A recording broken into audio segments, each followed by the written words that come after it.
Venez voir, vous avez vu? De quoi? Le don du sang. Et oui, c'est même marqué là, sur les programmes des animations du camping. Et à entendre les vacanciers ce matin, c'est sûr, ils vont tous y aller. C'est bien parce qu'au moins les gens ils ont le temps d'y penser, ils ont le temps d'y aller. Puis après ils ont le temps de déjeuner, c'est très bien. Bah, il faut en donner. Hein. Celui qui peut en donner, faut en donner. Hein. Pourtant, dans le camion de prélèvement, essentiellement des habitants du secteur, les campeurs ne sont pas légion. Dommage, car l'été peut être la période où l'on a le plus besoin de donneurs. La diminution du nombre de dons est considérable et nous sommes obligés dans ces cas-là d'essayer de puiser dans notre stock pour compenser ce manque de dons et pour satisfaire la demande des hôpitaux et des cliniques parce que la santé ne prend pas de vacances. Actuellement, les stocks permettent de tenir 11 jours. Quotidiennement, 9000 poches sont utilisées en France.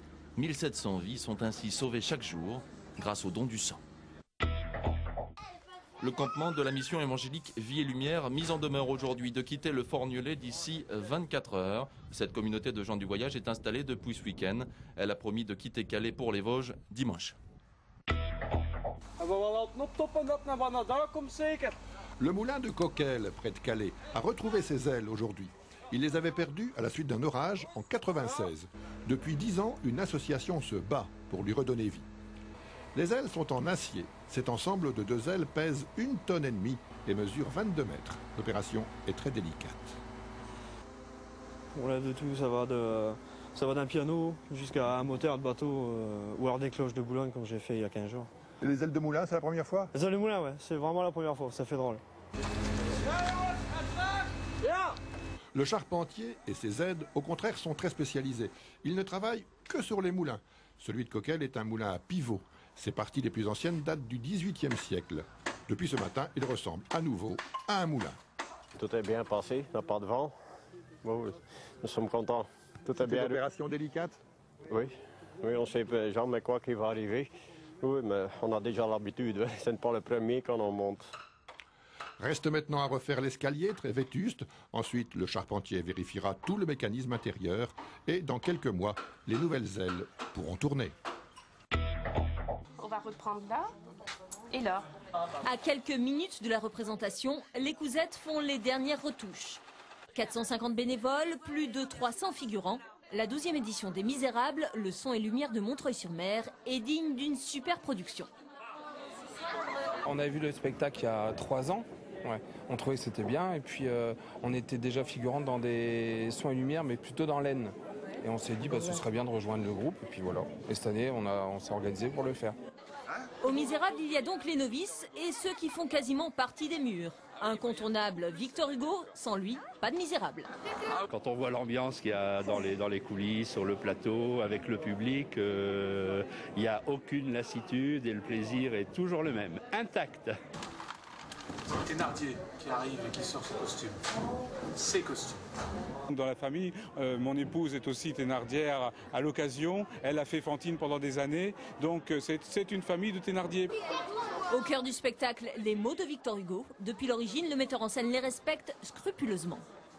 C'est foisonnant, et puis Montreuil étant au cœur du roman, pour tous les amoureux de Montreuil, c'est fantastique de découvrir de nouvelles pages.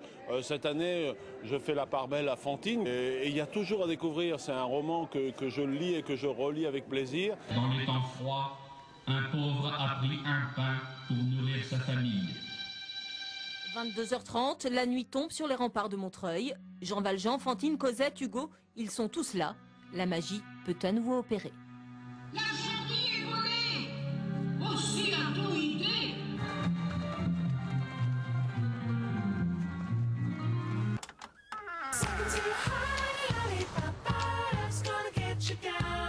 Moi, je vous invite à découvrir avec moi les dunes de Berck. Donc on est situé au cœur des dunes et on a la nappe phréatique qui est à niveau du sol, donc d'où cette humidité. On travaille sur tous les sites. Donc, je m'appelle Vincent Dumont, j'ai 30 ans et puis je suis guide nature à Eden 62. C'est le guide de vos balades, celui qui vous fait remarquer ces petits détails que cache la nature. Comment vous appelleriez ça? Un étang? Un étang, ouais. Une grosse mare au canard. Bon, ça c'est vraiment pour ceux qui n'y connaissent rien à la nature, mais il y a quand même d'autres choses à voir et savoir dans les dunes de Berck. Alors là, libellule ou demoiselle? Libellule, ouais, avec les ailes parallèles. Alors, est-ce que vous savez ce que ça mange, les libellules? D'autres insectes, ouais. Alors l'adulte est carnivore et la larve aussi. La larve, elle vit, elle est aquatique, elle est capable de manger des têtards même. Et histoire de pimenter la balade, notre animateur nature croise parfois sur sa route de drôles d'oiseaux.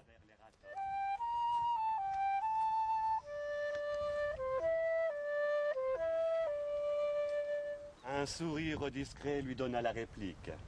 Et je baisais sa main blanche dévotement. C'est notre vision de la nature avec des textes, de la musique. Qu'est-ce que ça apporte c'est en bien. plus? C'est un peu plus poétique, c'est moins scolaire ou moins scientifique, quoi.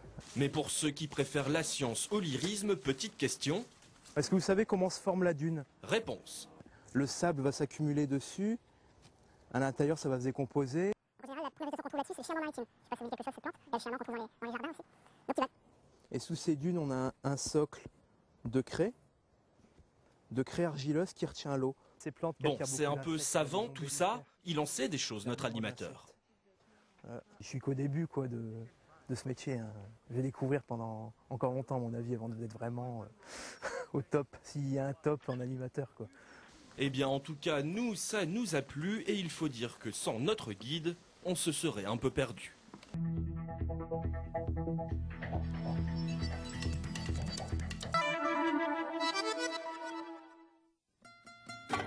Il faudra attendre l'après-midi pour voir apparaître le soleil. Les températures toujours pas caniculaires, 22 degrés au maximum.